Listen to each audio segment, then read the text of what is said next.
Welcome to the Biz Bros podcast. My name is Kyle Nelson, and I have my co-host here, Eli Libby. How you doing, sir? I'm doing great. Excited for the podcast. Yep. We love to have guests on our podcast that inspire and motivate and help people aspire to be better and level up in their life. And today we have had the very fortunate opportunity to have an amazing entrepreneur, an innovator, and an amazing business professional, Mr. Ricky Miller. He's the CEO and founder of Carbonati Vodka, which launched back in 2012.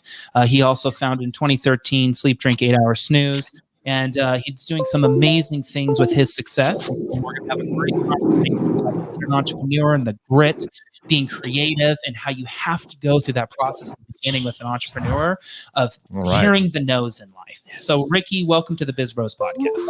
Thank you so much for having me, guys. Really happy to be here. Absolutely. Awesome. This is going to be good. We're excited to talk to you.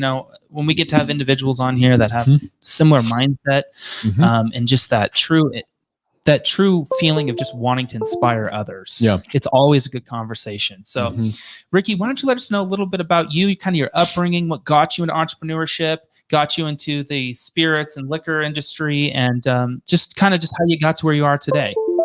I grew up in a small town called Tustin, California, in Orange County in Southern California. And, was in a single parent household until the time I was like 5 or 6, and was fortunate enough to, gain a wonderful stepdad. But it was instilled in me from early on, that I wanted to take care of my mom. So for me, it's like, that was the first time I remember knowing I wanted to be rich, only to be able to take care of my mom and give her everything that, she wanted and needed. And so I needed ways to do that. And so, making money had always been, in my crosshairs for that reason. So I was naturally, entrepreneurial. Grew up, I didn't have a paper route like, you hear a lot, but I had, a car wash route right in our neighborhood. My older brother and I would, we would knock on 30, 40 doors, ask to wash cars for $20 a pop. Out of those 30 or 40, we would get, 5 or 6 houses that wanted to do it. And we would split that money. And I loved it. I loved, what money brought, especially as a kid, because we definitely weren't getting it from our parents. And so, I've always had a knack for, figuring things out, and played sports. And then, I thought that sports was going to be my way to take care of my family, and, fell a little short. Played some college ball, a tiny bit of pro, but definitely not enough to take care of my family. That entrepreneur kind of, it came back out, and I didn't know what I wanted to do. And so I tried a bunch of different things, and fell into beverage marketing, just because I did know I had a burning desire to help people. Right. And so I was looking at just different needs in the market, and I stumbled upon vitamin D deficiency in minority communities. And so created this super powerful multivitamin D multivitamin. And it was the idea was to wrap cool around a multivitamin. Multivitamins are hard to sell. So it was a really flashy bottle. Was trying to attach athletes and do it that way. It was really tough. So I pivoted and, thought I needed a better delivery system. So I had a vitamin D infused sports drink called Helio, which, Helio is the sun god. And, so you get vitamin D, and incredible packaging, great formula, but for me, that's when I learned, hey, I have a knack for creating brands. I just, an eye, a feel, but I didn't know how to take a brand from, product to market. I can create the product, I can create the brand, I can make it cool, but I was inexperienced in commercializing it. And, so that fell on its face. It really didn't get too far, and tried a couple other things. And every step along that way, I failed miserably, but I was able to take a tangible learning and apply it to my next venture.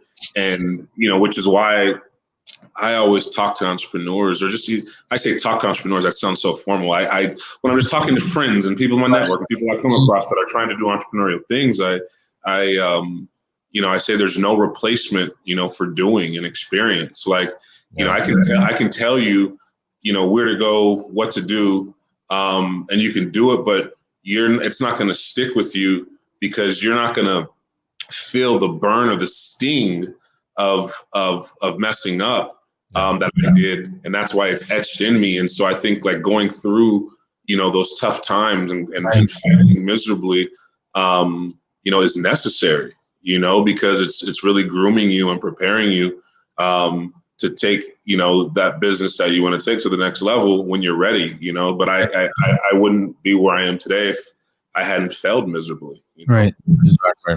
Yeah, we preach that, and we've throughout our career and as in entrepreneurs, we think about it kind of like a sculpture, like a clay kind of sculpture. Every failure that you have or every experience you have is kind of molding you to be the individual that you are, the leader that you are, whatever it might be. So yeah, man, that's exactly right. I think we have a similar backstory as you do. I had my first business when I was 13, and what I was doing was I was going around knocking on people's doors to weed whack their lots. Oh, that's amazing. The guy that was out there, the professional, was charging $200. I was 13, 14. I was like, I'll do it for 50. And that's how I learned, just the hustle of just like the dollar of like what it means to sell, and like love that money like infused straight into you from actual physical activity. It taught me for the rest of my life. And I love it. Like you said, like over time you start these businesses, some will fail, some will be successful. I think between Eli and I, we've probably, I know me, I've at least 10 businesses, and I have like failed miserably on 8 of them. Those are, you know what I call those, Kyle? Those are stripes. When they say like, people in the streets, they earn their stripes. Yes. Those are real stripes. Like, that's why I can tell the people that come into, the business world that don't have stripes. I can just tell how they talk, how they walk, how they react to things. They don't have stripes. Those things you have, those are stripes. That's what, you can't replace that. To me, that's equally, if not more valuable than business school. Oh, absolutely. So those are real stripes. They're real mental scars and wounds that have done nothing but built you over time and understood, the real principles of business. Yeah. I would argue that you learn more in business in 6 months of operating business versus 3-4 years in business school. For sure. And I'm definitely not downplaying business school. Like, hey, if I was smart enough and had the money to go to business school, I would have. I feel like there are definitely mistakes I would have avoided. Money I probably would not have wasted, and I probably would have been more polished of a business person. But the things I learned by just jumping straight in, I would never give back. But I still have a desire to like go get polished up. I'm far from polished. I'm very, maverick, unpolished entrepreneur that knows how to break doors down to get to where I need to be. But, sometimes I would love to use a key, and and so I do have a desire to, when things slow down a little bit, if they ever do, to find ways to, go polish up, what I'm not good at. For me, I've always been a guy that's just like quadrupled down on my strengths, and I haven't slowed down to even think about my weaknesses. I've just used recruited people to complement me to fill those voids that I can't fill. What are the that you What's have? that? What are those strengths that you have that that you are kind of tripling down on? So for me, I can get to anybody, like whether it's the president of, Russia or the, whoever, it doesn't matter. Like I have a knack to get to people. And when I get to them, I know how to connect with them, not in a manipulative way, but just, I have a deep,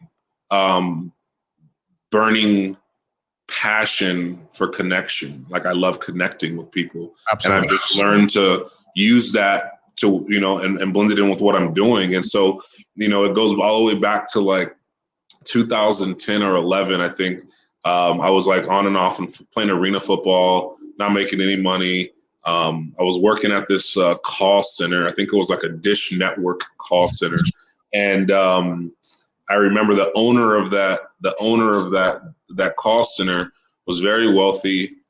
So for me, I'm like, I was working the call center to pay bills. I had no desire to work there, but I'm like, and the whole time I'm thinking about like things I can be doing. So I have all these business ideas. Yeah. So I'm pitching, the owner to invest in ideas, and so I bring that up to say, like, there was this time where I had this idea for this music streaming service. It was called iRocket. It was a music, like, I don't know what you would compare it to today. But basically, you can pay a fee to watch your favorite artist perform live online. And so it's this long thing. I didn't know what the hell I was doing. I just had these ideas, but I was confident in them. And I had these big visions with not, and I wasn't prepared to execute on them. But I put together this deck that I laugh about to this day. I got it to this guy named Gideon Yu. And Gideon, he was at the time, he was the CFO of Facebook. And I think he's since part owner of the 49ers. Wow. He does all these crazy things, but at the time he had the Guinness Book of World Record for highest round ever raised. I think he raised like $275 million for Facebook at like a 2% valuation or some. I mean, at $275 million for 2% of the company, like some crazy like thing. Yeah.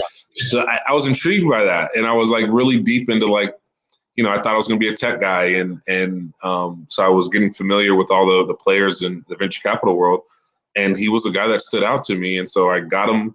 I sent him a very compelling email. I sent him, my business plan. That I paid some schmuck like $1,500 to do because I didn't know how to do it, not realizing it was just a bunch of printed bullshit. Yeah. And basically in the nicest way, Gideon was like, love your vision.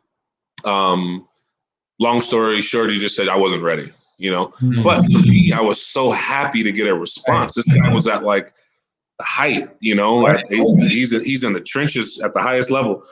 And I knew I can get with them. And that was one of the first times I was like, man, I can get to whoever I want to. And that's how, I've really conducted my business. Like, what I've lacked in capital, I definitely make up for in the ability to get to decision makers, connecting with them and bypassing a lot of the things that you would normally need capital for. Yeah. Well, that's an awesome answer. Thanks for diving into that a little bit. I think it really speaks to the topic of this podcast, from one of the pieces of the podcast, is true grit and what it takes to really be an entrepreneur. Right. Yeah, I think there's that drive you always have to have as an entrepreneur to accept the failures and move forward, but you have to turn the failures into successes, just like you're saying. Yep, 100%. And Eli, to finish that question, I have to say this because this is who I am. You said the two things, that the strengths. One is getting to people. Yep. The other is a very, very high emotional intelligence. I've had to I have a good feeling for everybody around me. I can sit in a boardroom around the conference table, and 10 minutes into the meeting, I, for the most part, know how everybody's feeling. If they're bugged, if they're happy, if they're, very sensitive to that. And I think I get that from my mother.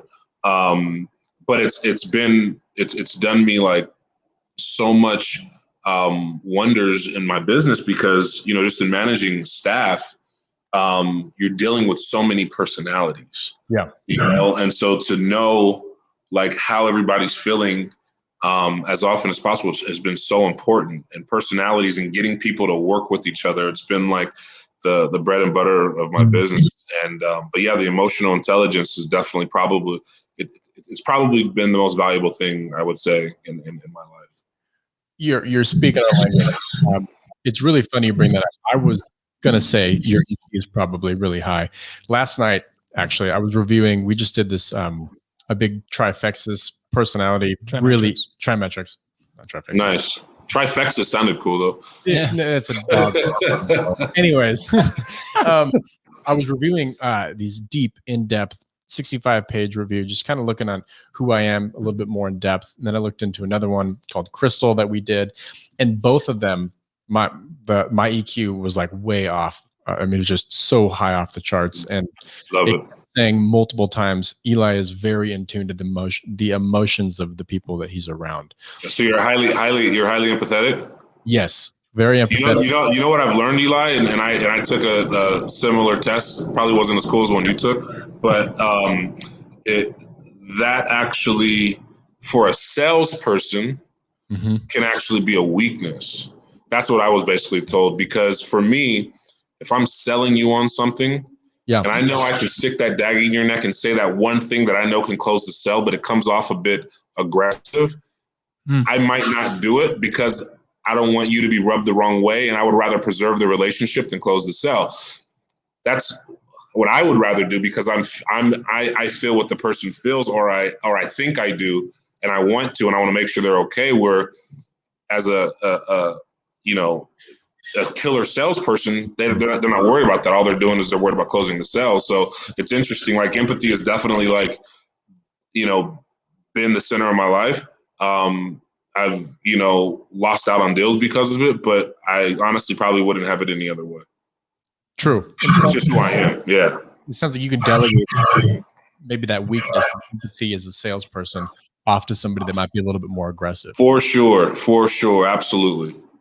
Like for me, I would rather preserve the relationship. I don't want to be in any business that's just purely transactional, that, like, it's for the sale today and the relationship doesn't matter. Anything that I'm doing, it's the relationships are everything for me, everything long term, So if it doesn't help or strengthen the relationship today, I don't want to be any part of it.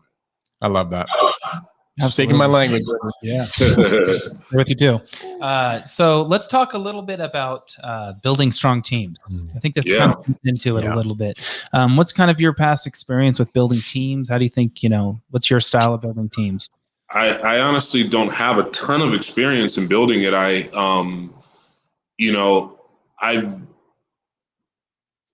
would say, like, I've been used to doing everything myself. And it's funny, I tried hiring an assistant a few years ago, maybe 4 years ago, and she was fresh out of business school, super sharp, but I didn't know how to use an assistant. I thought I needed it because there was like a 2-month period where I was forgetting about calls, I was forgetting about meetings. I'm like, you know what, I need someone to help me, or get more organized and keep up with all these things. But and then honestly, part of it was like, for the vanity part of it, like, having an assistant set up meetings for you, it looks super professional, right? And in my world, it's like about painting the picture. I wasn't good at it. Like, setting up, like, why would I email her to email the person to set up a meeting? Then they email her, like, it just didn't make sense. So I would just do things myself. And then she'd be like, hey, I don't have any work. It's because I'll be doing everything myself. So for me, delegating has been tough. But I was fortunate enough to go on this charity trip that we sponsored with Richard Branson to Africa about 2.5 years ago. And the one value, the biggest piece of value that I got from that was that he mentioned that, I was there. Listen, I was like a kid in a candy store. That's one of my idols. And, I had, told him where I was. We were digging deep into, like, what the status of my career was, where I was trying to go. He asked me, about my team, about my revenue, all this stuff. And I told him I pretty much did everything myself. Like, I had people involved, but for the most part, I was doing it myself. And he was like, if you continue that way, you will never, ever grow to where you want to be. You won't grow any further because you're doing it all yourself. You can't scale that way. And so since that moment, I've focused all my time, effort, and energy, rather than focusing all that on running the business.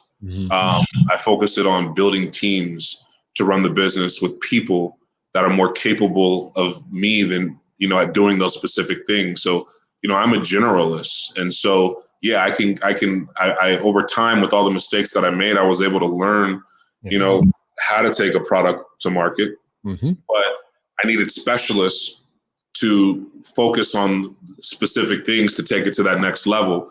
Because, and his point was, that's why I can be here on this vacation and not even be thinking about what's going on at home at any of my 40 companies, because at each of those companies, there's someone there running it better than I would run it. So he said his goal, every time he started a company or a brand, his goal was to fire himself. His goal was to find somebody that can run it better than him. Then build out a team. And you know, that takes humility, right? That takes humility. It takes very little ego. And so I can confidently say every single person on my team is smarter than me, and they have more education than me, and they do their specific thing better than I can ever do it. And if you're not committed or have a low enough ego to put people around you that are better than you at what they do, then you're probably not committed to take it the distance, you know. And the places I want to go, you know, I need people that are rock stars, you know, at what they do. And I love that. I love putting people in position to win. I can motivate you. I can run through doors. I can do, you know, but I can't do those specific tasks. And so I'm not a micromanager. I stay out of the way. And I'm here as support, you know, whenever needed. You know, I work around the clock. So, you know, that's been a game changer for my business. You know, building teams and getting out of the way. You know, I get out of the way. Yeah. Yeah, I think we learned as well. You have to hire up. That's how we put it. It's like you've got to hire people that are better than you. And yes, you know. And I think it's micro coaching versus micromanaging. Oh, those are for sure. No, I love it. You know, and at the end of the day, like, I'm a student. Every conversation that I'm in, I'm finding ways to learn. I'm looking for something to learn. I mean, I honestly I have my own business school. I mean, 75% of my staff are Ivy Leaguers. You know, I couldn't dream of being in an Ivy League school. So, like, the things I'm learning, the words I'm learning, the book recommendations I'm getting, like, I love it. You know, it's like I'm a student. I love to learn. And I love to talk as well, right? So, like, one of my I was going to say business coach. He's a friend of mine, but he's kind of coaching me on how to do different things. He said the less you talk as a CEO, the better. So on calls, I'm not heard very much. I'm listening. It's my job to steer the conversations, make sure they're going in the right direction, make sure people are understanding each other. Because I can hear two people talking to each other, and it sounds like they're disagreeing, but they're saying the same damn thing. And they're just misinterpreting each other. So it's just, I kind of step back, listen, make sure it's going in the right direction. If I don't have to say anything, then we're in a good place. Yeah. That's powerful. Yeah, absolutely. I think that's actually really that you have to. It's okay to steer the ship, but you got to have your crew to help you move in the right direction. For sure. Absolutely. The wind might help you as you go, but you need the crew to help you really figure out which direction you're going, because the captain. For sure. I think that's really important. Thank you. I appreciate that. You know, I want to bring something up. I was reading your bio that we were sent, and you said somewhere in it, you said, I don't want to be a billionaire for being a billionaire. Ooh, yes. I want to be a billionaire for making billionaire level impacts. That was cool. I have never heard that before. You know, you hear everyone wants to be a millionaire. Yes. Of course, it's for the money. It's for what you can do with it. It's to be more comfortable, whatever you want to say. But yes, deep down, a lot of people feel the way that you feel, that you said it like that. But I've never heard someone say that. Could you maybe kind of go more into that? Yeah, no, for sure. Let me tell you something. And this is what my Instagram says, I get high on other people's happiness. It's something that's innate in me. I feel good. You know, I try to keep, you know, at least $10, $20 in my pocket so I can give it to the person standing on the side of the street asking for money. It makes me feel good, selfishly. I love making people happy. There's a lot of things you can do. You don't need $1 billion to do good. There's a ton of people, you know, there's millions of people doing amazing things that don't have very much money. And so I'm definitely not waiting until then to do great things. But there's different things you can do at that level. If you're able, you know, I say I don't want to be a billionaire, my goal is to give $1 billion away. You know, that's what I really want. You know, and I just feel like, there's just at that level, there's just so many things you can do. When I was in Africa, it was like to see how far the dollar went. You know, we visited prisons and, you know, and elementary schools, and the amount of money here doesn't sound like a lot, but it did so much good over there. And so like, yeah, I just want to make a ton of money to give a ton of money. I say give away. I want to make impact. I want to help people. I want to make people's lives better. It's just what I have the most fun doing. But yeah, that's definitely like Awesome. it's in my crosshairs. I really want that. So every swing I take these days, if it doesn't have the potential to get me closer to a B, then I'm not even going to invest my time, energy, attention. So any brand that I start has to at least have the potential to sell for nine digits. For that reason, because I want to give $1 billion away. So that's what I need to be taking big swings. Yeah. Wow, that's so cool. I'd like to learn a little bit more about your vodka brand. Tell us a little bit about that and how that might have the mission towards getting close to that 9. Yeah, so Carbonati was birthed in 2013. Okay. And I knew when I fell in love with the beverage marketing world, which for me it was so odd because I had nothing to do with beverage prior to them. But when I fell in love with the beverage marketing world, it had become a dream to start a luxury spirit.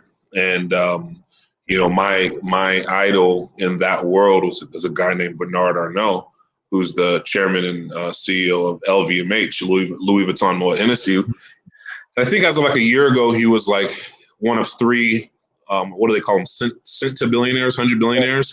I think there's more than that now, but and now what's that? There's 10 of them now. Yeah, there's I know there's more now. So, but he was a guy that I wanted to, I liked how he moved. And so I wanted to create a product that he would want, and so, or that LVMH would want to buy. Right. But prior to that, the way I got into vodka was because I felt like it had the most, like that category had the most room for elevation. There's high-end champagnes, there's low-end champagnes, there's high-end, scotches, there's low-end scotches, there's high, there's, in vodka, there really wasn't that. Vodka is vodka. There are more expensive vodkas, but they weren't tangibly different. They still tasted like the gasoline that you can get for $5. What's that?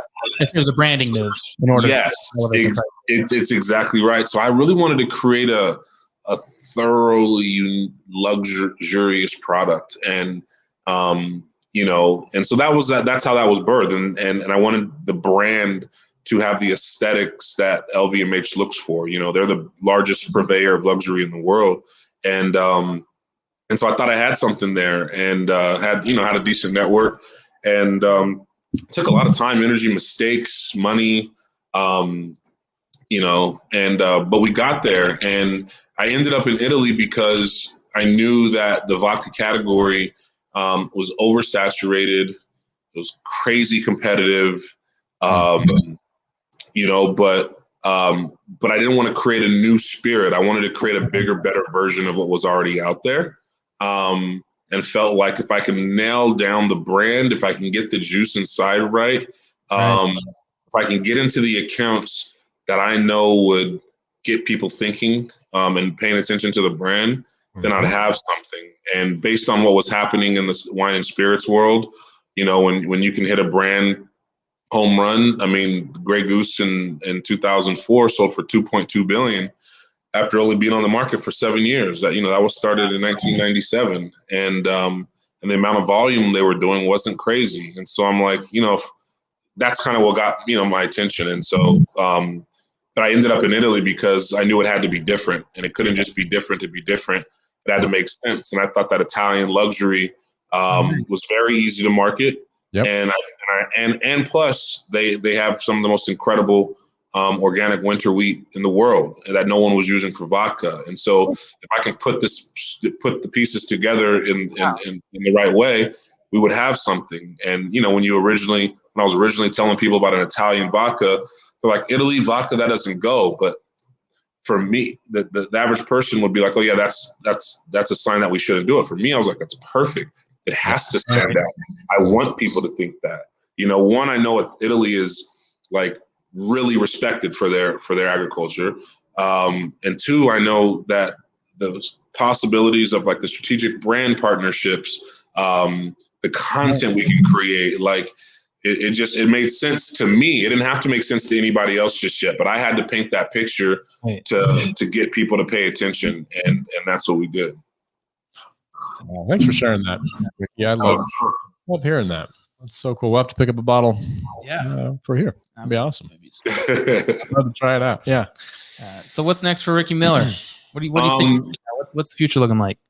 You know what? I'm diving deeper into Carbonati. We have a lot of exciting things happening right now. Building a really strong team, and I've taken it as far as I can personally take it with the few people that I'm working with now. Right. Now I'm bringing in real operational firepower to take it to the next level. So I would say in the next 24 months. Carbonati will, now if you went and asked 10 people if they've ever heard the brand Carbonati, you might get 0.5 people, every 10 people that might know, right? Like I would say in the next 24 months, I want 3 of those 10 people to know what Carbonati is. And it's work, and it's a marathon mindset. And we're 8 years in, and, I knew it was going to take, 8 to 12 years. And, and prior to that, man, I was looking at quick things like that. You told me 8 to 12 years. I'm like, that sounds like forever. But honestly, that's just, I'm not saying that's what it always takes, but you have to be prepared for that long haul. Otherwise you're going to make decisions for the short term that aren't going to be super beneficial for the brand. And especially in the luxury space, like it's a conditioning process. For any brand, it's a conditioning process. People have to see you, there's different studies that have all these different numbers, but summed up, people have to see you a certain amount of times for you to be etched in their mind as the top 1 or 2 options when they think about whatever product, your category is in. And so, I have fun running this business. I have fun building the brand.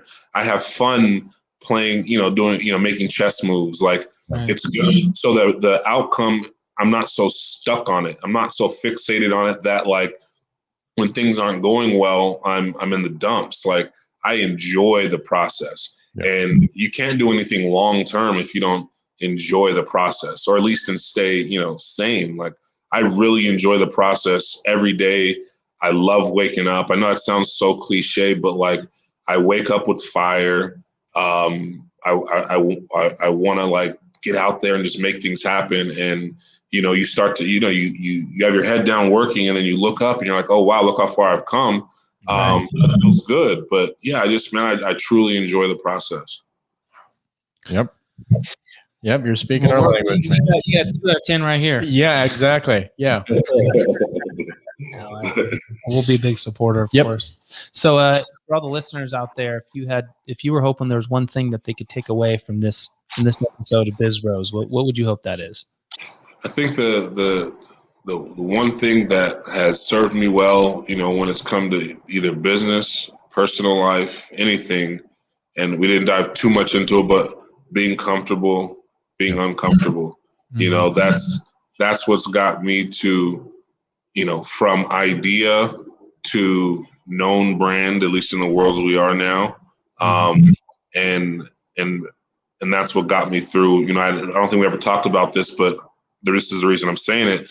That's what got me through, I battled cancer a few years ago, and that's what got me through that. Right. Like just knowing what the outcome, knowing where you're trying to go, and knowing that to get from point A to point Z, there's a lot of bullshit in between.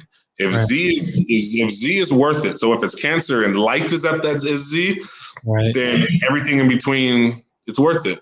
If it's a business and it's acquisition or a strong revenue generating business is Z, then all the bullshit in between is 100% worth it. And so for me, just being uncomfortable and just committing to the cause, right? Like just make the decision that I'm going to get to Z, and everything in between, it's going to be tough. But I'm going to get to Z. And so just being, so when I'm going through things, I'm like, oh yeah, I'm in between, right now. So I expected this. So it's not it doesn't set you back as much, and it keeps your spirits high. To me, it's the cost to play the game. I love that. Yeah. I try to put myself in the thinking cap of this if I was at Z. What's that? I like putting myself in the thought process of if I already was at Z. I love it. What are the things I'd be feeling? What would I be looking back at? Well, we are very similar. Well, I always try to look forward to those kind of things. We are very similar. Yeah, it's the only thing keep the engine fuel, man. You just have to keep going and moving forward. For sure. So, well, cool, Ricky. Where can people follow you, kind of learn more about you, kind of follow your journey, and learn about your brands? Ricky Miller III on Instagram, all spelled out. And then the brand on Instagram is House of Carbonati, House of Carbonati, and the website is houseofcarbonati.com. Beautiful. Awesome. Yeah. Thank you so much for being on the Biz Bros podcast, man. I know we're going to follow up and have another episode down the road. Yes, this is a really good conversation. It's always nice to just kind of fuel our own engines from other individuals, and I'm definitely feeling. I'm feeling the energy. So for sure. Thank you guys. I really enjoyed that talk. Hope to do it again sometime. Awesome. Thank you, sir. We'll talk to you soon. All right. You guys take care. Thank you for joining us on the Biz Bros podcast. If you haven't yet, please subscribe to our Instagram, LinkedIn, Facebook, our podcast. Just type in Biz Bros. You'll find us. We look forward to seeing you guys in the next episode of the podcast. We'll see you soon.